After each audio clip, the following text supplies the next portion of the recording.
केसरी विरासत के दर्शकों का एक बार फिर हार्दिक स्वागत। मैं तुहाडा अपना गुरप्रीत सिंह संधू। अज फिर असी एक नवी शख्सियत कोल तुहानूं लैके जा रहे हैं, नवी शख्सियत मिलान जा रहे हैं, जिन्होंने मिलते सार गुरबाणी दीआं तुकां जहन विच याद आउंदियां ने। जननी जनै तां भगत जन, कह दाता कह सूर, नहीं तां जननी बांझ रहे, काहे गवावे नूर। भाव जननी जे कोई संसार विच औरतां साड़ियां मावां अगर पैदा करन, अजिही औलाद पैदा करन जो जां तां भगती दे मार्ग ते जाण, जां वो दाते होण, किसी नूं कुछ दे सकदे होण, जां वो सूरमे होण। तो ये तीन चीज़ां जिहड़ियां संसार दे विच बहुत ही बेहतर मन्नियां गईयां। तीन सेवावां जिन्हां दे विचों जिहड़ी सेवा दे विच कार्ज विच आ दान करन दी जिहड़ी प्रक्रिया उहदे विच लगी हुई एक शख्सियत आ, जिन्हां दे नां दे नाल कुदरत वालों ही कह सकते हैं कि पिता पुरखी ही बाबा शब्द लग्या होया, जिस तो असीं समझ सकते हैं कि कुछ ना कुछ इन्हां दी जिंदगी च अजिहा कुछ खास है, कुछ अजिही ताकत है जिहड़ी इन्हां नूं इस काम लई प्रेरदी है। तो आपां सारियां चीज़ां बारे जाणांगे। तो आओ आपां सब तो पहला स्वागत कर लीए जी। बाबा जी तुहाडा सब तो पहला तो हार्दिक स्वागत जी। सब तो पहला जी जिन्ने भी देख रहे ने विरासत केसरी चैनल वाले सारिਆਂ ਨੂੰ ਪਿਆਰ ਭਰੀ ਸਤਿ ਸ਼੍ਰੀ ਅਕਾਲ। ਤੇ मैं शुक्रगुजार ਹਾਂ जी गुरप्रीत सिंह संधू साहब जी का, जिन्होंने मैनू मौका दिता कि अज मैनू इन्हां दे रूबरू होने का मौका मिले जी। बाबा जी तुहाडा नाम सुणदे सार आउंदा सी कि बाबा बेलजियम वाले बाबा जी जीत बाबा जी तुहाडा पूरा नाम आ। ये बाबा जी दी जिहड़ा तखल्लस है, तुहाडा जिहड़ा पहरावा आ वो तां नहीं दसदा कि तुसीं कोई बाबियां वर्गा पहरावा। तुहाडा नाम सुणदे सार आउंदा ज़हन दे विच कोई लंबी दाढ़ी वाला, कोई विशेष रंग दी पगड़ी वाला कोई बाबा, पर तुसीं एक कारोबारी लगदे हो। तो ये बाबा तखल्लस जिहड़ा ये तुहाडे नाल किवें जुड़दा, थोड़ा ये जरूर दसो। एक्चुअली जी मेरा नेम तो जी पूरा मनजीत कुमार जी, बट बाबा शब्द जी ये मेरे फादर साहब बाबा गुरदार सिंह जी उन्होंने की बदौलत मैंने मिले जी। बेसिकली सारे जाने बेल्जियम में भी उन्होंने बाबा ही कहते हैं, तो बाबा कह के उन्होंने पकाड़ा जाता है। सो जिद्दां जिद्दां मैं बड़ा होया उन्होंने जाना किते शुरू किया, उस तो लोग मैंने बाबा ही कहने लग पे जी। सो ये जिहड़ा क्रेडिट जाता है मेरे फादर साहब नूं जाता है। अज मैं जो भी हाँ जी जिद्दां दा भी हाँ, सब मेरे फादर साहब बाबा गुरदार जी की बदौलत है जी। उन्होंने का ना करके मैनूं जाना जाता है। कहण दा बाबा जी समझ सकते हो कि एक खानदान दे विच ही कुछ अजिही किरपा है, क्योंकि बाबा शब्द बाबा दा तखल्लस आम सधारण व्यक्ति नूं नहीं मिलता।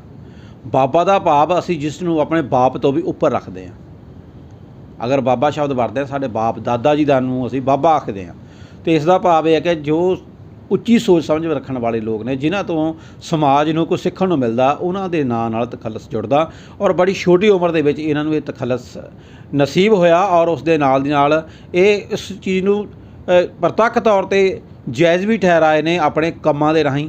तो असीं इन्हां कोल जाणांगे। तो बाबा जी अगली गल जिहड़ी है असीं तुहाडे कोल जानना चाहुंदे हां कि ये तखल्लस तुहानूं मिलिया ते उस तो बाद तुसीं लोक सेवा दे जिहड़ा कारज कर रहे हैं। पिछले दिनी 2-4 स्कूलों भी तुहाडा जाना होया, जिथे जाके तुसीं फर्नीचर दिता बच्चों नूं। ते इस तो इलावा सब तो पहले तो दसो भी तुसीं किहड़े-किहड़े खेतर दे विच समाजिक दी सेवावां जिहड़ियां ओह दिंदे आ, ते कित्थे-कित्थे तुसीं किस तरीके नाल लोकां दी मदद करदे हो। मेरी जी पूरी कोशिश होंदी है कि मैं जिथे भी मेरी सेवा लोड़वंद होवे मैं उत्थे पहुंचा जी। चाहे कोई वृद्ध आश्रम होवे, कोई आश्रम होवे, स्कूल होवे, हॉस्पिटल होवे, उत्थे जाके मैनू सेवा करने का मौका मिलता तो मैनू बड़ी खुशी मिलती जी। तो एक्चुअली जो मैं गया सीगा जी बेल्जियम 2002 च मैं गया सी बेल्जियम जी।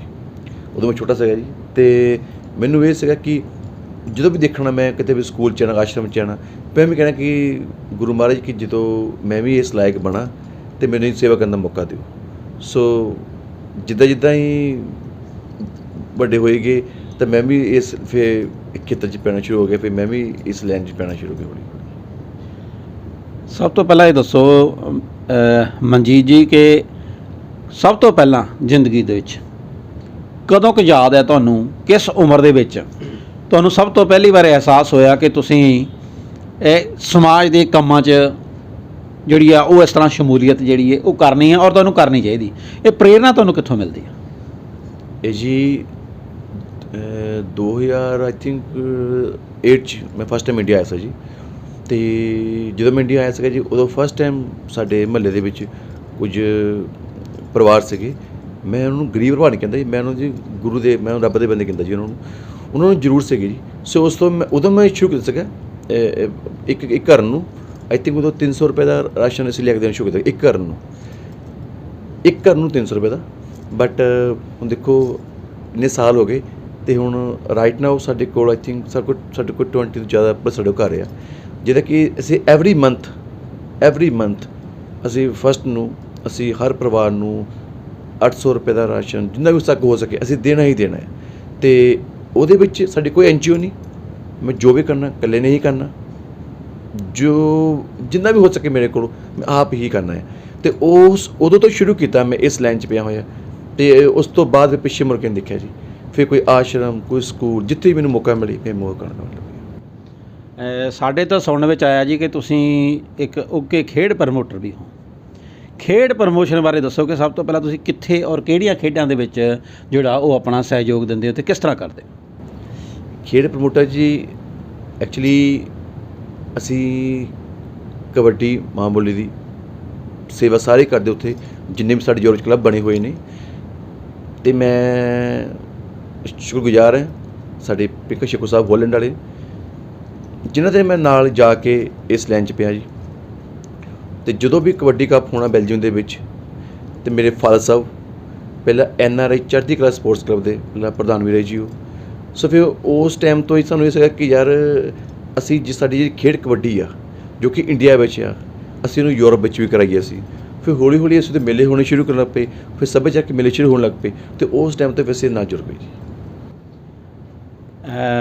ਤੁਸੀਂ ਜਿਵੇਂ ਜਾਣ ਹੀ ਲਿਆ ਕਿ ਜੇ ਮਾਂ ਖੇਡ ਜਿਹਨੂੰ ਆਪਾਂ ਕਬੱਡੀ ਕਹਿੰਦੇ ਹਾਂ, ਹਾਲਾਂਕਿ ਅਸੀਂ ਪਿਤਰੀ ਖੇਡ ਕਹਿ ਸਕਦੇ ਹਾਂ ਜਾਂ ਵਿਰਾਸਤੀ ਖੇਡ ਹੈ ਸਾਡੀ ਕਬੱਡੀ, ਸਾਡੀ ਪੰਜਾਬੀਆਂ ਦੀ ਵਿਰਾਸਤੀ ਖੇਡ ਹੈ ਔਰ ਵਿਰਾਸਤੀ ਖੇਡ ਨੂੰ ਪ੍ਰਮੋਟ ਕਰ ਰਹੇ ਨੇ। ਔਰ ਨਾਲ ਦੀ ਨਾਲ ਜੋ ਇੱਕ ਪਿੱਛੋਂ ਵਿਰਾਸਤ ਮਿਲੀ ਹੈ ਕਿ ਇੱਕ ਦੂਜੇ ਦੀ ਮਦਦ ਕਰਨਾ, ਗਰੀਬ ਦੀ ਮਦਦ ਕਰਨਾ, ਲੋੜਵੰਦ ਦੇ ਨਾਲ ਖੜ੍ਹੇ ਹੋਣਾ, ਇਹ ਜਿਹੜੀ ਆ ਉਹ ਪ੍ਰਕਿਰਿਆ ਜਿਹੜੀ ਇਸ ਪਰਿਵਾਰ ਨੇ ਚਲਾਈ ਹੈ। ਔਰ ਅੱਜ ਬਾਬਾ ਜੀ ਤੁਹਾਡੇ ਕੋਲ ਇਹ ਜਾਣਨਾ ਚਾਹਾਂਗੇ ਕਿ ਹੁਣ ਤੁਸੀਂ ਸਕੂਲਾਂ ਦੇ ਵਿੱਚ ਜਿਹੜੇ ਆ ਉਹ ਫਰਨੀਚਰ ਦਿੱਤਾ, ਕੁਰਸੀਆਂ ਦਿੱਤੀਆਂ ਨੇ 2 ਸਕੂਲ, ਇੱਕ ਖਾਨਪੁਰ ਸਕੂਲ ਹੈ ਨਵਾਂ ਸ਼ਹਿਰ ਜ਼ਿਲ੍ਹੇ 'ਚ ਪੈਂਦਾ ਅਤੇ ਦੂਜਾ ਜਲੰਧਰ ਜ਼ਿਲ੍ਹੇ ਦਾ ਆਦਰਸ਼ ਨਗਰ ਦਾ। ਇਹ ਤੁਹਾਨੂੰ ਆਈਡੀਆ ਜਿਹੜਾ ਉਹ ਕਿੱਥੋਂ ਆਇਆ ਕਿ ਮੈਨੂੰ ਇਹ ਚੀਜ਼ਾਂ ਜਿਹੜੀਆਂ ਸਕੂਲਾਂ ਨੂੰ ਦੇਣੀਆਂ ਚਾਹੀਦੀਆਂ? ਜੀ ਮੇਰੀ ਕੋਸ਼ਿਸ਼ ਹੁੰਦੀ ਆ ਕਿ ਮੈਂ ਜਿਨ੍ਹਾਂ ਲਈ ਵੀ ਕਰਾਂ ਉਹ ਲੋੜਵੰਦ ਹੋਣ, ਉਹਨੂੰ ਚੀਜ਼ ਦੀ ਨੀਡ ਹੋਵੇ। ਅਤੇ ਮੇਰੇ ਤਾਇਆ ਜੀ ਜਨਾਬ ਨਰਿੰਦਰ ਬੰਗਾ ਸਾਹਿਬ ਦੂਰਦਰਸ਼ਨ ਵਾਲੇ, ਜਿਨ੍ਹਾਂ ਨਾਲ ਕਿ ਅਕਸਰ ਮੈਂ ਆ ਕੇ ਉਹਨਾਂ ਨਾਲ ਮੈਂ ਸਲਾਹ ਮਸ਼ਵਰਾ ਕਰਦਾ ਹੁੰਦਾ ਕਿ ਤਾਈ ਆਪਾਂ ਨੂੰ ਕੀ ਕਰੀਏ ਜਾਂ ਫਿਰ ਆਪਾਂ ਦੀ ਸੇਵਾ ਦੇ ਕਿੱਥੇ ਲੋੜ ਆ। ਫਿਰ ਉਹ ਖੁਦ ਆਪ ਜਾ ਕੇ ਉਹ ਦੇਖਦੇ ਆ, ਚਾਹੇ ਉਹ ਆਸ਼ਰਮ ਹੋਵੇ, ਕੋਈ ਸਕੂਲ ਹੋਵੇ, ਹੋਸਪਿਟਲ, ਕਿ ਉਹਨਾਂ ਨੂੰ ਉਹਨਾਂ ਨੂੰ ਜ਼ਰੂਰਤ ਹੈ ਉਹ ਚੀਜ਼ ਦੀ। ਤਾਂ ਫਿਰ ਲਾਸਟ ਵਾਰੀ ਵੀ ਮੈਂ ਇਸ ਸਕੂਲ ਗਏ ਸੀ ਆਦਰਸ਼ ਨਗਰ, ਅਤੇ ਉਹ ਪ੍ਰਿੰਸੀਪਲ ਕਿਹਾ ਸਾਨੂੰ ਕਿ ਤੁਹਾਨੂੰ LED ਤੁਹਾਨੂੰ ਜ਼ਰੂਰਤ ਆ, ਅਸੀਂ ਉਹ ਸੇਵਾ ਕੀਤੀ। ਫਿਰ ਜਦੋਂ ਹੁਣ ਵੀ ਅਸੀਂ ਆਏ ਅਤੇ ਫਿਰ ਉਸ ਕਹਿੰਦੇ ਸਾਨੂੰ ਫਰਨੀਚਰ ਦੀ ਜ਼ਰੂਰਤ ਹੈ, ਅਸੀਂ ਉੱਥੇ ਵੀ ਦਿੱਤਾ। ਬਟ ਮੇਰੀ ਇਹੀ ਕੋਸ਼ਿਸ਼ ਹੁੰਦੀ ਆ ਕਿ ਜਦੋਂ ਵੀ ਮੈਂ ਕੁਝ ਕਰਾਂ, ਮੈਂ ਉਹ ਸਕੂਲ ਵਾਸਤੇ, ਆਸ਼ਰਮ ਵਾਸਤੇ, ਕਿਸੇ ਗਰੀਬ ਭੈਣ ਦੀ ਮੈਰਿਜ ਵਾਸਤੇ ਮੈਂ ਉਹ ਕੰਮ ਕਰਾਂ, ਤਾਂ ਕਿ ਜਿਹੜੀ ਵੀ ਮੇਰੀ ਜੋ ਵੀ ਮੈਂ ਆਪਣੇ ਉੱਤੇ ਕਿਰਤ ਕਮਾਈ ਕਰਦਾ ਆ, ਉਹ ਜਿਹੜਾ ਮੇਰਾ ਪੈਸਾ ਇੱਕ ਚੰਗੇ ਕੰਮ 'ਤੇ ਲੱਗੇ ਜਾਵੇ, ਨਾ ਕਿ ਮੈਂ ਕਿਤੇ ਗੁਰੂ ਘਰ ਕਰਾਂ ਜਾਂ ਫਿਰ ਕਿਤੇ ਮੈਂ ਸੁਸਾਇਟੀ ਵਿੱਚ ਕਰਾਂ ਜਾਂ ਕਿ ਨਹੀਂ। ਜਿਹੜਾ ਵੀ ਕੰਮ ਕਰਾਂਗਾ ਇੱਕ ਸੇਵਾ ਵਾਸਤੇ ਹੋਊਗਾ, ਉਹ ਇੱਕ ਮਨੁੱਖਤਾ ਦੀ ਸੇਵਾ ਹੋਊਗੀ, ਉਹ ਕੋਈ ਵੀ ਹੋਵੇ, ਐਨੀ ਪਰਸਨ ਹੋਵੇ, ਕੋਈ ਜਾਤ ਦਾ ਹੋਵੇ, ਕੋਈ ਪਰਸਨ ਹੋਵੇ, ਮੇਰਾ ਕੰਮ ਹੈ ਉਹਦੀ ਸੇਵਾ ਕਰਨੀ, ਤਾਂ ਮੈਂ ਉਹੀ ਕਰੂੰਗਾ ਜੀ। ਬਿਲਕੁਲ ਜੀ, ਜਿਵੇਂ ਮੈਂ ਇਹਨਾਂ ਨੂੰ ਸਵਾਲ ਕਰਨ ਹੀ ਵਾਲਾ ਸੀ ਕਿ ਤੁਸੀਂ ਧਾਰਮਿਕ ਸਥਾਨਾਂ ਨੂੰ, ਕਿਉਂਕਿ ਸਾਡੇ ਸਭ ਦਾ ਇੱਕ ਸੁਭਾਅ ਹੈ, ਮਨੁੱਖੀ ਇੱਕ ਸੁਭਾਅ ਹੈ ਕਿ ਮਨੁੱਖ ਲਾਲਚ ਤੋਂ ਬਗੈਰ ਕੋਈ ਵੀ ਕੰਮ ਨਹੀਂ ਕਰਦਾ। ਧਾਰਮਿਕ ਸਥਾਨਾਂ 'ਤੇ ਜ਼ਿਆਦਾ ਸਾਨੂੰ ਤਾਂ ਚੜਾਵਾ ਸਾਡਾ ਜਾਂਦਾ ਹੈ ਕਿ ਸਾਨੂੰ ਲੱਗਦਾ ਹੈ ਕਿ ਇਹ ਸਾਨੂੰ ਅਗਲੇ ਜਨਮਾਂ 'ਚ ਜਾਂ ਸਾਨੂੰ ਇਹਦੇ ਬਦਲੇ 10 ਗੁਣਾ ਜ਼ਿਆਦਾ ਫਲਣਾ ਹੈ। ਪਰ ਅਸੀਂ ਬਾਬਾ ਜੀ ਕੋਲ ਜਾਣਾਂਗੇ ਕਿ ਉਹਨਾਂ ਨੂੰ ਨਹੀਂ ਇਸ ਤਰ੍ਹਾਂ ਦਾ ਕਦੇ ਮਹਿਸੂਸ ਹੋਇਆ ਕਿ ਧਾਰਮਿਕ ਸਥਾਨਾਂ ਦੇ ਉੱਤੇ ਉਹਨਾਂ ਨੂੰ ਜਾ ਕੇ ਦਾਨ ਕਰਨ ਦਾ, ਕਿਉਂਕਿ ਦੇਖਾ ਦੇਖੀ ਜੋ ਦਾਨ ਅਸੀਂ ਲੈਂਦੇ ਹਾਂ, ਸਮਾਜ ਵਿੱਚ ਹੁੰਦਾ ਦੇਖਦੇ ਹਾਂ, ਅਸੀਂ ਉਸ ਤਰ੍ਹਾਂ ਵਰਤਾਰਾ ਅਡੋਪਟ ਕਰਦੇ ਹਾਂ। ਅਤੇ ਕੀ ਕਾਰਨ ਹੈ ਕਿ ਤੁਸੀਂ ਗੁਰਦੁਆਰੇ, ਮੰਦਰ ਜਾਂ ਹੋਰ ਜਿਹੜੀਆਂ ਧਾਰਮਿਕ ਸਥਾਨ ਨੇ ਉਹਨਾਂ ਉੱਤੇ ਜਾ ਕੇ ਦੇਣ ਦੀ ਥਾਂ 'ਤੇ ਤੁਸੀਂ ਗਰੀਬਾਂ ਨੂੰ ਦੇਣਾ ਸ਼ੁਰੂ ਕੀਤਾ। ਇਹਦੀ ਜਿਹੜੀ ਹੈ ਤੁਹਾਨੂੰ ਕਿੱਥੋਂ ਧਾਰਨਾ ਬਣੀ ਤੁਹਾਡੀ ਕਿ ਇਹ ਤੁਸੀਂ ਹੈਲਪ ਜਿਹੜੀ ਸਿੱਧੀ ਆਮ ਵਿਅਕਤੀ ਨੂੰ ਕਰਨੀ ਹੈ, ਨਾ ਕਿ ਕਿਸੇ ਧਾਰਮਿਕ ਸੰਸਥਾ? ਮੇਰੀ ਸੋਚ ਇਹ ਕਹਿੰਦੀ ਹੈ ਜੀ ਕਿ ਇਨਸਾਨ ਕਿ ਕੁਝ ਗੁਰੂ ਮਹਾਰਾਜ ਦੇ ਨਹੀਂ ਸਕਦਾ ਜੀ, ਆਪਾਂ ਤਾਂ ਸਿਰਫ ਸਿਮਰਨ ਕਰ ਸਕਦਾ ਆਪਾਂ ਉਹਨਾਂ ਦਾ ਜੀ। ਜੇ ਅਸੀਂ ਉੱਥੇ ਜਾ ਕੇ ਪੈਸਾ ਜਾਂ ਫਿਰ ਗੋਲਡ ਕੁਝ ਵੀ ਐਨੀਥਿੰਗ ਆਪਾਂ ਦੇ ਨਹੀਂ ਸਕਦੇ। ਸੋ ਉਹ ਕਰਨ ਦੀ ਬਜਾਏ ਉਹਦਾ ਸਿਮਰਨ ਕਰੋ, ਅਤੇ ਉਹ ਜਿਹੜਾ ਪੈਸਾ ਆ ਉਹ ਕਿਸੇ ਗਰੀਬ ਦੀ ਹੈਲਪ ਕੀਤੀ ਜਾਵੇ, ਜਿਹੜੀ ਮੈਡੀਸਨ ਲੈ ਦਿੱਤੀ ਜਾਵੇ। ਤੁਸੀਂ ਅੱਖਾਂ ਦੇ ਕੈਂਪ ਲਾਓ, ਕੈਂਸਰ ਦੇ ਕੈਂਪ ਲਾਓ, ਜਿਹਦੀ ਕਿ ਅੱਜ ਸਾਨੂੰ ਨੀਡ ਆ, ਜਿਹਦੀ ਸਾਨੂੰ ਜ਼ਰੂਰਤ ਆ। ਬਜਾਏ ਆਪਾਂ ਕੋਈ ਹੋਰ ਕੰਮ ਕਰਨ ਦੇ, ਕਿਤੇ ਹੋਰ ਸੇਵਾ ਕਰਨ ਤੋਂ ਬਜਾਏ ਆਪਾਂ ਇਸ ਕੰਮ 'ਤੇ ਪੈਸਾ ਲਾਈਏ ਤਾਂ ਕਿ ਜਿਹਨੂੰ ਜ਼ਰੂਰਤ ਹੋਵੇ। ਗਰੀਬ ਪਰਿਵਾਰ ਆ, ਬਹੁਤ ਸਾਰੇ ਐਸੇ ਬਹੁਤ ਸਾਰੇ ਲੋਕ ਨੇ ਪੰਜਾਬ ਵਿੱਚ ਅੱਜ ਵੀ ਜਿਹਨਾਂ ਨੂੰ ਇਹ ਨਹੀਂ ਪਤਾ ਕਿ ਬਈ ਸ਼ਾਮ ਨੂੰ ਖਾਣਾ ਕਿ ਨਹੀਂ ਖਾਣਾ। ਸੋ ਸਾਡਾ ਸਾਰਾ ਹੀ ਫਰਜ਼ ਬਣਦਾ ਆ ਕਿ ਅਸੀਂ ਉਹ ਲੋਕਾਂ ਦਾ ਧਿਆਨ ਰੱਖੀਏ। ਐਸੇ ਆਸ਼ਰਮ ਨੇ ਜਿਨ੍ਹਾਂ ਦੇ ਵਿੱਚ ਅੱਜ ਵੀ ਬਹੁਤ ਸਾਰੇ ਬਿਰਧ ਆਸ਼ਰਮ ਬਣੇ ਹੋਏ ਨੇ, ਜਿੱਥੇ ਕਿ ਸਾਡੇ ਮਾਂ-ਬਾਪ ਵਰਗੇ ਬਜ਼ੁਰਗ ਲੋਕ ਉੱਥੇ ਬੈਠੇ ਹੋਏ ਨੇ, ਉਹਨਾਂ ਨੂੰ ਕੋਈ ਪੁੱਛਣ ਨਹੀਂ ਉਹਦਾ, ਉਹਨਾਂ ਨੂੰ ਕੋਈ ਨਹੀਂ ਮਿਲਦਾ ਉੱਥੇ ਆ ਕੇ। ਸੋ ਮੈਂ ਤਾਂ ਜੀ ਕਦੇ ਵੀ ਗੁਰੂ ਘਰ ਜਾ ਕੇ ਪੈਸੇ ਨਾਲ ਮੱਥਾ ਨਹੀਂ ਟੇਕਿਆ, ਬਸ ਨਮਸਕਾਰ ਕੀਤਾ ਆ, ਉਹਦਾ ਸ਼ੁਕਰਾਨਾ ਕਰੀਦਾ ਆ, ਅਤੇ ਜਿੰਨੀ ਵੀ ਹੋ ਸਕੇ ਸੇਵਾ ਅਸੀਂ ਉਹ ਕਿਸੇ ਵਾਸਤੇ ਕਰ ਸਕਦੇ। ਦਰਸ਼ਕ ਮਹਿਸੂਸ ਕਰ ਸਕਦੇ ਨੇ ਕਿ ਜੋ ਪਹਿਰਾਵੇ ਤੇ ਇੱਕ ਕਾਰੋਬਾਰੀ ਹੈ, ਉਹਨਾਂ ਦੀ ਸੋਚ ਜਿਹੜੀ ਹੈ, ਉਹਨਾਂ ਦੀ ਜਦੋਂ ਵੀ ਕੋਈ ਗੱਲ ਕਰਦੇ ਆ ਤਾਂ ਕਿਤੇ ਨਾ ਕਿਤੇ ਗੁਰਬਾਣੀ ਦਾ ਜਦੋਂ ਯਾਦ ਆ ਜਾਂਦੀ ਹੈ ਕਿ ਗੁਰਬਾਣੀ ਦੇ ਵਿੱਚ ਵੀ ਮਿਸਾਲ ਇਹ ਦਿੱਤੀ ਹੈ। ਔਰ ਸਾਡੇ ਸਿੱਖੀ ਫਲਸਫੇ ਦੇ ਵਿੱਚ ਇੱਕ ਬੜੀ ਗੱਲ ਮਸ਼ਹੂਰ ਹੈ, ਇੱਕ ਆਮ ਤੌਰ 'ਤੇ ਸੁਣੀਦਾ ਹੈ ਕਿ ਗੁਰੂ ਮਹਾਰਾਜ ਦਾ ਉਪਦੇਸ਼ ਹੈ ਕਿ ਗਰੀਬ ਦਾ ਮੂੰਹ ਗੁਰੂ ਕੀ ਗੋਲਕ। ਗੁਰੂ ਮਹਾਰਾਜ ਦਾ ਵੀ ਉਪਦੇਸ਼ ਸੀਗਾ ਕਿ ਮੇਰੀ ਗੋਲਕ ਵਿੱਚ ਪਾਣੀ ਥੰਦੇ, ਜੇ ਤੁਸੀਂ ਆਪਣੇ ਆਂਢ ਗੁਆਂਢ ਦੇ ਵਿੱਚ ਕਿਸੇ ਗਰੀਬ ਦੇ ਮੂੰਹ 'ਚ ਪਾ ਦਿੰਦੇ ਹੋ ਵਸਤੂ ਤਾਂ ਉਹ ਗੁਰੂ ਤੱਕ ਪਹੁੰਚ ਜਾਂਦੀ ਹੈ। ਜੇ ਤੁਹਾਨੂੰ ਹਰ ਜਿਹੜਾ ਤੁਹਾਡੇ ਕੋਲ ਲੋੜਵੰਦ ਵਿਅਕਤੀ ਹੈ ਉਹਦੇ ਤੋਂ ਤੁਹਾਨੂੰ ਦਾਨ ਕਰਨਾ ਅਤੇ ਤੁਹਾਨੂੰ ਉੱਥੇ ਕਰ ਦੇਣਾ ਚਾਹੀਦਾ। ਔਰ ਇਸ ਦੇ ਨਾਲ ਸਾਨੂੰ ਇਹ ਵੀ ਗੱਲ ਯਾਦ ਆਉਂਦੀ ਹੈ ਕਿ ਜਿਵੇਂ ਸਾਡੇ ਸਮਾਜ ਦੀ ਇੱਕ ਬੜੀ ਵੱਡੀ ਸਮੱਸਿਆ ਹੈ, ਆਮ ਤੌਰ 'ਤੇ ਆਖਿਆ ਜਾਂਦਾ ਕਿ ਅਸੀਂ ਜਿਉਂਦੇ ਜੀ ਤਾਂ ਕਿਸੇ ਦੀ ਮਦਦ ਨਹੀਂ ਕਰਦੇ, ਪਰ ਜਦੋਂ ਲੋਕ ਮਰ ਜਾਂਦੇ ਤਾਂ ਉਹਨਾਂ ਦੇ ਮੂੰਹ 'ਚ ਘਿਓ ਪਾਉਂਦੇ ਨੇ। ਔਰ ਬੜੀ ਅੱਛੀ ਗੱਲ ਹੈ ਕਿ ਇਹ ਮਰਿਆਂ ਦੇ ਮੂੰਹ 'ਚ ਘਿਓ ਪਾਉਣ ਦੀ ਥਾਂ 'ਤੇ ਇਹ ਜਿਹੜੇ ਜਿਉਂਦੇ ਹੀ ਇਨਸਾਨੀਅਤ ਆ, ਜਿਹੜਾ ਇਨਸਾਨ ਦੇ ਰੂਪ 'ਚ ਪਰਮਾਤਮਾ ਦਾ ਜਿਹੜਾ ਅੰਸ਼ ਉਹਦੇ 'ਚ ਮੌਜੂਦ ਹੈ, ਇਹ ਪਰਮਾਤਮਾ ਦੀ ਅੰਸ਼ ਨੂੰ ਸਿੱਧੀ ਜਿਹੜੀ ਹੈ ਉਹ ਉਸ ਦੀ ਸੇਵਾ ਜਿਹੜੀ ਕਰਨਾ ਆਪਣਾ ਪਰਮ ਧਰਮ ਜਿਹੜਾ ਇਸ ਨੌਜਵਾਨ ਨੇ ਬਣਾਇਆ ਹੋਇਆ। ਔਰ ਲੱਗਦਾ ਕਿਤੇ ਨਾ ਕਿਤੇ ਜੋ ਇਹ ਕਾਰਜ ਕਰ ਰਹੇ ਨੇ ਉਹਦੇ ਨਾਲ ਇਹਨਾਂ ਦਾ ਜਿਹੜਾ ਤਖੱਲਸ ਬਾਬਾ ਹੈ ਉਹ ਵੀ ਇਹ ਬਿਲਕੁਲ ਜਸਟੀਫਾਈ ਕਰ ਰਿਹਾ ਕਿ ਹਾਂ ਇਹਨਾਂ ਨੂੰ ਇਹ ਤਖੱਲਸ ਜਿਹੜਾ ਇਹ ਕੁਦਰਤ ਦਾ, ਇਹ ਪਰਮਾਤਮਾ ਦਾ ਹੀ ਕੋਈ ਵਰਦਾਨ ਹੈ ਜਿਹਦੇ ਕਰਕੇ ਮਿਲਿਆ ਹੋਇਆ। ਪਰ ਤੁਸੀਂ ਇੱਕ ਚੀਜ਼ ਬਾਬਾ ਜੀ ਤੁਹਾਡੇ ਕੋਲ ਜਾਣਨ ਦੀ ਕੋਸ਼ਿਸ਼ ਕਰਾਂਗੇ ਆਪਾਂ ਕਿ ਜਦੋਂ ਤੁਸੀਂ ਇਸ ਤਰ੍ਹਾਂ ਕਾਰਜ ਵਿੱਚ ਕਰਦੇ ਹੋ, ਕੋਈ ਮਨ ਦੇ ਵਿੱਚ ਕੀ ਆਉਂਦਾ? ਕਦੀ ਇਸ ਤਰ੍ਹਾਂ ਅਹਿਸਾਸ ਤਾਂ ਨਹੀਂ ਹੋਇਆ ਕਿ ਮੈਂ ਬਹੁਤ ਵਧੀਆ, ਮੈਂ ਵੱਡਾ ਬੰਦਾ ਬਣ ਗਿਆ, ਹੁਣ ਮੈਂ ਦੇ ਸਕਦਾ, ਮੈਂ ਦਾਤਾ ਬਣ ਗਿਆ? ਕੀ ਅਹਿਸਾਸ ਹੁੰਦਾ ਜਦੋਂ ਦਿੰਦੇ ਆ ਕਿਸੇ ਨੂੰ ਕੁਛ? ਜਦੋਂ ਜੀ ਮੈਂ ਕੋਈ ਵੀ ਇਸ ਤਰ੍ਹਾਂ ਕੰਮ ਕਰਦਾ ਤਾਂ ਜਿਹੜੀ ਉਹ ਮੈਨੂੰ ਖੁਸ਼ੀ ਮਿਲਦੀ ਆ, ਜੋ ਮੈਨੂੰ ਇੱਕ ਸਕੂਨ ਮਿਲਦਾ ਆ, ਉਹ ਜੀ ਪ੍ਰਾਈਸਲੈਸ ਆ, ਅਤੇ ਉਹ ਮੈਂ ਬਿਆਨ ਨਹੀਂ ਕਰ ਸਕਦਾ। ਤੁਸੀਂ ਵੀ ਜਿੰਨੇ ਵੀ ਦੇਖ ਰਹੇ ਦਰਸ਼ਕ ਨੇ, ਤੁਸੀਂ ਇੱਕ ਵਾਰ ਟਰਾਈ ਕਰਿਓ, ਤੁਸੀਂ ਪਲੀਜ਼ ਜ਼ਰੂਰ ਟਰਾਈ ਕਰਿਓ। ਤੁਸੀਂ ਆਪਣੀ ਨੇਕ ਕਮਾਈ ਦੇ ਵਿੱਚੋਂ ਨਾ ਕਿਸੇ ਗਰੀਬ ਦੀ ਕੁਛ ਹੈਲਪ ਕਰਕੇ ਦੇਖਿਓ, ਤੁਹਾਨੂੰ ਇਹ ਖੁਸ਼ੀ ਮਿਲਣੀ ਆ, ਜੋ ਤੁਹਾਨੂੰ ਸਕੂਨ ਮਿਲਣਾ ਆ, ਉਹ ਇੱਕ ਅਮੇਜ਼ਿੰਗ ਹੋਊਗਾ, ਇੱਕ ਪ੍ਰਾਈਸਲੈਸ ਹੋਊਗਾ। ਉਸ ਤੋਂ ਵੱਡੀ ਖੁਸ਼ੀ ਤੁਹਾਨੂੰ ਕੋਈ ਨਹੀਂ ਹੋਊਗੀ। ਬਾਕੀ ਜਦੋਂ ਮੈਂ ਛੋਟਾ ਸੀਗਾ ਜੀ, ਮੈਂ ਆਪਣੇ ਫਾਦਰ ਸਾਹਿਬ ਨਾਲ ਸ਼ੌਪ 'ਤੇ ਜਾਣਾ, ਅਤੇ ਫਾਦਰ ਸਾਹਿਬ ਦੇ ਚੌਕ 'ਤੇ ਬੈਠੇ ਹੋਣਾ, ਅਤੇ ਕਿਸੇ ਨੇ ਵੀ ਆ ਜਾਣਾ, ਬਾਬਾ ਜੀ ਸਾਡਾ ਆਹ ਕੰਮ ਆ, ਸਾਨੂੰ ਆਹ ਜ਼ਰੂਰਤ ਆ, ਜਾਂ ਮੇਰੀ ਆਹ ਹੈਲਪ ਕਰ ਦਿਓ। ਅਤੇ ਮੇਰੇ ਪਾਪਾ ਨੇ ਕਦੇ ਨਹੀਂ ਪੁੱਛਣਾ ਤੂੰ ਕੌਣ ਆ, ਕਿੱਥੋਂ ਆਇਆ, ਉਹਨੇ ਕਹਿਣਾ ਓਕੇ ਹੋ ਜਾਊਗਾ ਜਾਂ ਮੈਂ ਕਰ ਦੂੰਗਾ। ਸੋ ਮੈਂ ਕੋਲ ਬੈਠਣਾ ਅਤੇ ਮੈਂ ਦੇਖਣਾ ਉਹਨਾਂ ਵੱਲ, ਅਤੇ ਬਾਅਦ ਪੁੱਛਣਾ ਡੈਡੀ ਕੀ ਉਹਦਾ ਕਾਹਤੇ ਕਰਦੇ ਪਏ? ਉਹ ਫਿਰ ਉਹਨੇ ਮੈਨੂੰ ਕਹਿਣਾ ਕਿ ਉਹ ਬੰਦਾ ਆਪਣੇ ਕੋਲ ਆਸ ਲੈ ਕੇ ਆਇਆ, ਕੀ ਪਤਾ ਉਹਨੂੰ ਕਿੰਨੀ ਕੁ ਜ਼ਰੂਰਤ ਆ। ਸੋ ਉਸ ਟਾਈਮ ਤੋਂ ਹੀ ਮੇਰੇ ਮਾਇੰਡ 'ਚ ਬੈਠਣਾ ਸ਼ੁਰੂ ਹੋ ਗਿਆ ਕਿ ਜੇ ਮੇਰੇ ਫਾਦਰ ਸਾਹਿਬ ਕਰ ਸਕਦੇ ਤਾਂ ਮੈਂ ਕਿਉਂ ਨਹੀਂ ਕਰ ਸਕਦਾ। ਸੋ ਉਸ ਦਿਨ ਤੋਂ ਹੌਲੀ ਹੌਲੀ ਉਹਨਾਂ ਨਾਲ ਰਹਿਣਾ, ਉਹਨਾਂ ਨਾਲ ਮੈਂ ਜਾਣਾ, ਉਹਨਾਂ ਦਾ ਫਿਰ ਆਟੋਮੈਟਿਕਲੀ ਉਹਨਾਂ ਦਾ ਜਿੱਦਾਂ ਨੇਚਰ ਵੀ ਉਸ ਤਰ੍ਹਾਂ ਹੀ ਮੈਂ ਹੋਣ ਲੱਗ ਪਿਆ, ਅਤੇ ਮੇਰੇ ਕੋਲ ਕਿਸੇ ਨੂੰ ਨਾ ਨਹੀਂ ਹੁੰਦੀ ਹੁਣ, ਅਤੇ ਮੈਂ ਜਦੋਂ ਵੀ ਆਵਾਂ ਕਿਤੇ ਵੀ ਹੋਵੇ। ਇਹ ਅਖਾਣ ਵੀ ਸਾਬਤ ਹੁੰਦੀ ਹੈ ਕਿ ਪਿਤਾ ਜੀ ਕੋਲੋਂ ਇਹ ਸੰਸਕਾਰ ਲਏ ਨੇ। ਜਿਵੇਂ ਬੱਚੇ ਸਾਨੂੰ ਜੋ ਕਰਦਿਆਂ ਨੂੰ ਦੇਖਦੇ ਨੇ, ਉਹ ਬੱਚਾ ਉਹੀ ਸਿੱਖਦਾ। ਬੱਚੇ ਨੂੰ ਸਮਝਾ ਲਓ ਭਾਵੇਂ ਕੋਈ ਗੱਲ, ਪਰ ਉਹਦੇ ਮਨ 'ਚੋਂ ਉਹ ਗੱਲ ਵਿਸਰ ਜਾਏਗੀ। ਪਰ ਜੋ ਅਸੀਂ ਬੱਚੇ ਦੇ ਸਾਹਮਣੇ ਕਿਰਦਾਰ ਪੇਸ਼ ਕਰ ਦਿਆਂਗੇ, ਸਾਹਮਣੇ ਮਿਸਾਲ ਪੈਦਾ ਕਰ ਦਿਆਂਗੇ, ਬੱਚਾ ਉਸ ਨੂੰ ਕਦੇ ਨਹੀਂ ਭੁੱਲਦਾ, ਉਹਨੂੰ ਆਤਮਸਾਤ ਕਰ ਲੈਂਦਾ। ਔਰ ਇਹਨਾਂ ਦੀ ਜੀਵਨ ਤੋਂ ਇੱਕ ਇਹ ਵੀ ਸਾਨੂੰ ਸਿੱਖਿਆ ਮਿਲਦੀ ਹੈ ਕਿ ਸਾਨੂੰ ਜੇ ਅਸੀਂ ਬੱਚਿਆਂ ਨੂੰ ਚੰਗੇ ਸੰਸਕਾਰ ਦੇਣਾ ਚਾਹੁੰਦੇ ਹਾਂ ਤਾਂ ਉਹ ਸੰਸਕਾਰ ਸਾਡੇ ਆਪਣੇ ਜੀਵਨ ਵਿੱਚ ਵੀ ਹੋਣੇ ਚਾਹੀਦੇ ਆ। ਤੋ ਅਸੀਂ ਤੁਹਾਡੇ ਕੋਲੋਂ ਬਾਬਾ ਜੀ ਇਹ ਜਾਣਨਾ ਚਾਹਾਂਗੇ ਕਿ ਇਹ ਸਾਰੇ ਕਾਰਜ ਜਦੋਂ ਕਰਦੇ ਹਾਂ, ਠੀਕ ਹੈ, ਤੁਸੀਂ ਦੱਸਿਆ ਸਕੂਨ ਬੜਾ ਮਿਲਦਾ, ਇਹ ਸਕੂਨ ਹੁੰਦਾ ਤੇ ਇਹ ਜ਼ਿਕਰ ਤੋਂ ਬਾਹਰ ਆ। ਇਹਦੇ ਲਈ ਸ਼ਬਦ ਜਿਹੜੇ ਆ ਉਹ ਘੱਟ ਪੈ ਜਾਂਦੇ ਨੇ, ਕਿਉਂਕਿ ਜਿਹੜੀ ਆਪਣੀ ਅਵਸਥਾ ਹੈ, ਆਤਮਿਕ ਅਵਸਥਾ, ਆਨੰਦ ਹੈ, ਜੋ ਖਾਸ ਤੌਰ 'ਤੇ ਸਿਆਣੇ ਕਹਿੰਦੇ ਜੋ ਦੇਣ ਦਾ ਆਨੰਦ ਹੈ, ਇਹ ਦੇਣ ਵਾਲਾ ਹੀ ਜਾਣਦਾ। ਜੇ ਤੇ ਕਿਰਪਾ ਹੁੰਦੀ ਹੈ ਜਿਹੜਾ ਦੇ ਸਕਦਾ, ਨਹੀਂ ਤਾਂ ਹਰ ਇਨਸਾਨ ਦੀ ਇੱਕ ਸੋਚ ਹੁੰਦੀ ਹੈ ਕਿ ਮੈਨੂੰ ਕੁਝ ਨਾ ਕੋਈ ਆ ਕੇ ਦੇ ਜਾਵੇ। ਅਤੇ ਤੁਸੀਂ ਇਸ ਵਧੀਆ ਜੋ ਤੁਹਾਨੂੰ ਇੱਕ ਸੋਚ ਸਮਝ ਮਿਲੀ ਹੈ, ਇਹਦੇ ਵਿੱਚ ਹੋਰ ਵੀ ਕਦੇ ਕੋਈ ਸੋਚਿਆ ਕਿ ਕਿਹੜਾ ਕੰਮ ਹੈ ਜ਼ਿੰਦਗੀ ਦਾ, ਕਿਹੜੀ ਸੇਵਾ ਹੈ ਜਿਹੜੀ ਤੁਸੀਂ ਹਾਲੇ ਤੱਕ ਕਰ ਨਹੀਂ ਪਾਏ ਔਰ ਤੁਹਾਡੇ ਜ਼ਿਹਨ 'ਚ ਹੋਵੇ ਕਿ ਮੈਂ ਆਹ ਵੀ ਕੰਮ ਜਿਹੜਾ ਉਹ ਸਮਾਜ ਲਈ ਕਿਤੇ ਨਾ ਕਿਤੇ ਕਰ ਸਕਾਂ ਤਾਂ ਖੁਸ਼ੀ ਹੋਵੇਗੀ? ਮੈਂ ਜੀ ਪੰਜਾਬ 'ਚ ਬਹੁਤ ਸਾਰੀਆਂ ਸੇਵਾਵਾਂ ਕਰਨ ਵਾਲੀਆਂ ਹੈਗੀਆਂ ਜੀ, ਬਟ ਮੈਂ ਚਾਹੁੰਦਾ ਕਿ ਪੰਜਾਬ ਦੇ ਵਿੱਚ ਸਾਡੇ ਜਿੰਨੇ ਵੀ ਸਕੂਲ ਨੇ, ਅੱਜ ਵੀ ਮੈਂ ਕਈ ਸਕੂਲਾਂ ਵਿੱਚ ਜਾਂਦਾ ਹਾਂ, ਅੱਜ ਵੀ ਬੱਚੇ ਜ਼ਮੀਨ 'ਤੇ ਬੈਠੇ ਹੋਏ, ਅੱਜ ਵੀ ਕਈ ਸਕੂਲਾਂ ਵਿੱਚ ਪੱਖੇ, ਇਨਵੇਟਰ, ਬਿਜਲੀ ਨਹੀਂ ਹੈਗੀ ਹੈ। ਸੋ ਜਿਹੜੀ ਸਟੱਡੀ ਹੈ ਜੀ ਉਹ ਬਹੁਤ ਜ਼ਰੂਰੀ ਆ।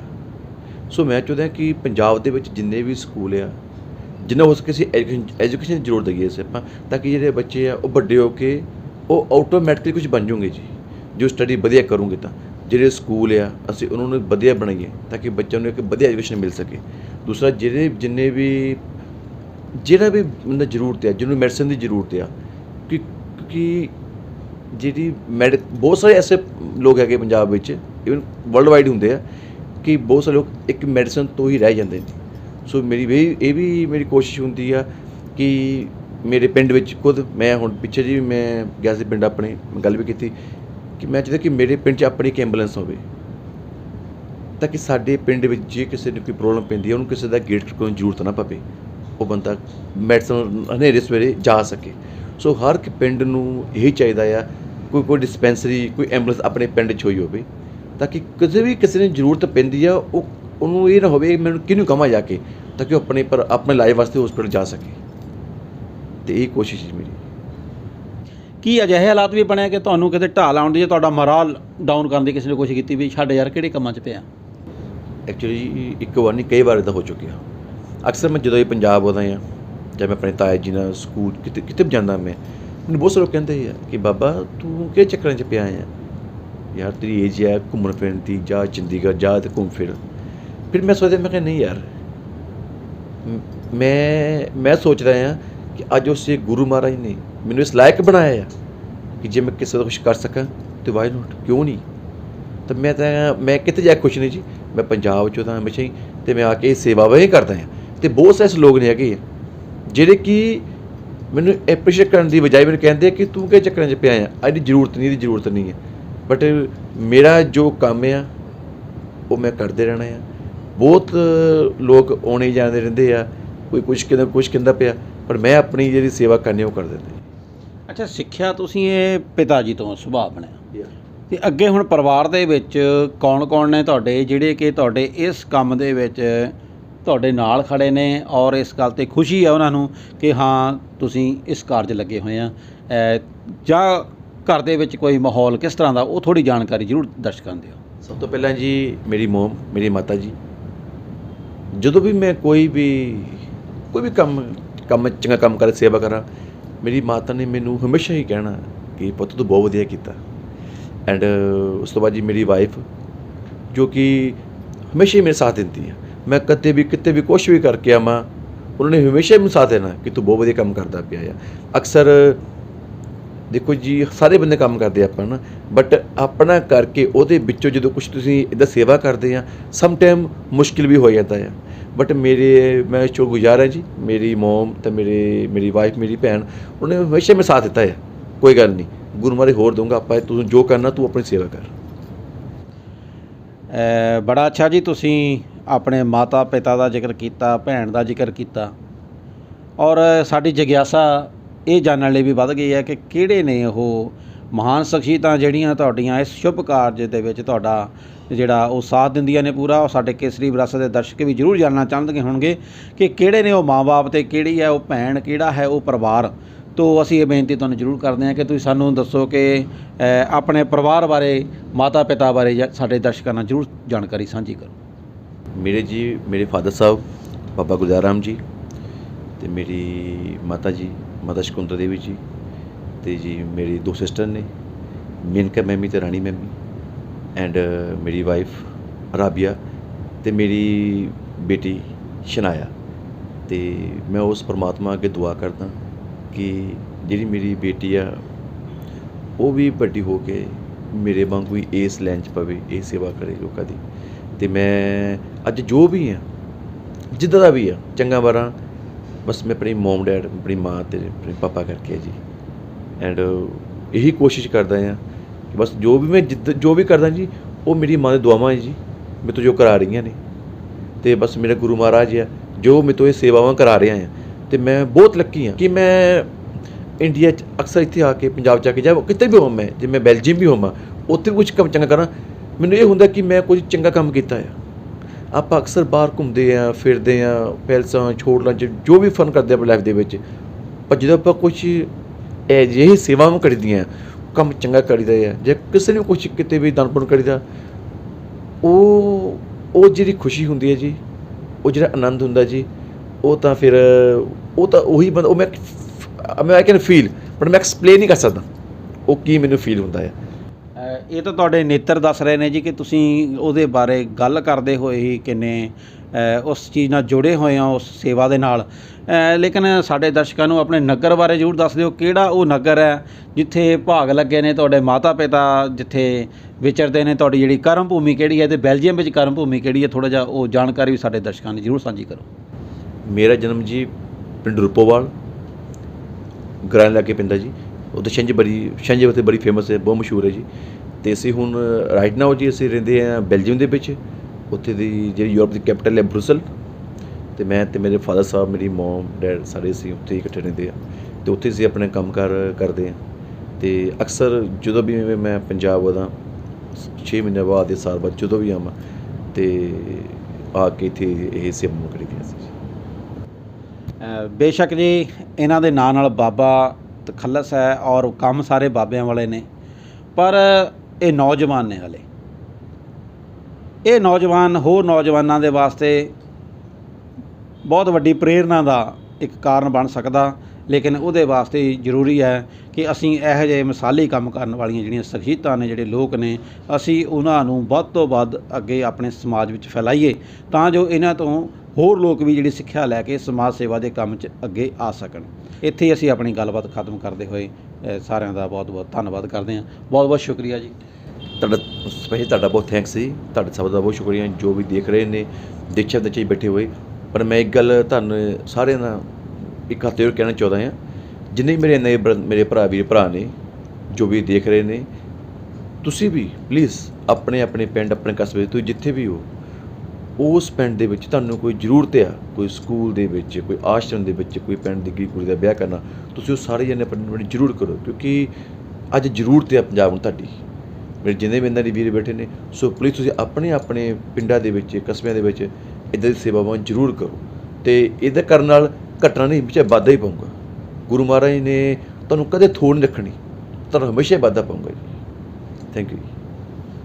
ਉਮੀਦ ਹੈ ਜੀ ਇਸ ਗੱਲਬਾਤ ਤੋਂ ਬਾਅਦ, ਇਹਨਾਂ ਦੀਆਂ ਭਾਵਨਾ ਤੋਂ ਬਾਅਦ ਤੁਸੀਂ ਇਹਨਾਂ ਦਾ ਸੁਨੇਹਾ ਵੀ ਸਮਝ ਲਿਆ, ਔਰ ਉਮੀਦ ਕਰਦੇ ਹਾਂ ਕਿ ਸਾਡੇ ਹੋਰ ਜਿਹੜੇ NRA ਵੀਰ ਨੇ ਜੋ ਸਮਾਜ ਸੇਵਾ 'ਚ ਪਹਿਲਾਂ ਹੀ ਜਿਹੜੇ ਸਰਗਰਮ ਨੇ, ਅਤੇ ਜਿਹੜੇ ਨਹੀਂ ਵੀ ਅੱਜ ਤੱਕ ਹੋ ਪਾਏ ਸਰਗਰਮ, ਉਹ ਵੀ ਇਸ ਗੱਲ ਨੂੰ ਜਿਹੜਾ ਨੋਟ ਕਰਨਗੇ, ਔਰ ਕਿਸ ਤਰੀਕੇ ਨਾਲ ਸੁਚੱਜੇ ਢੰਗ ਨਾਲ ਸਮਾਜ ਦੀ ਸੇਵਾ ਕਰਨੀ ਹੈ, ਉਹਦੇ ਵਾਸਤੇ ਸਾਨੂੰ ਸਾਰਿਆਂ ਨੂੰ ਸਿੱਖਿਆ ਮਿਲੇਗੀ, ਇਸ ਨੌਜਵਾਨ ਕੋਲ ਸਿੱਖਿਆ ਮਿਲੇਗੀ। ਔਰ ਅਸੀਂ ਇੱਥੇ ਆਪਣੀ ਗੱਲਬਾਤ ਖਤਮ ਕਰਦੇ ਹਾਂ। ਬਹੁਤ ਬਹੁਤ ਧੰਨਵਾਦ। ਬੋਲੇ ਸੋਨਿਹਾਲ।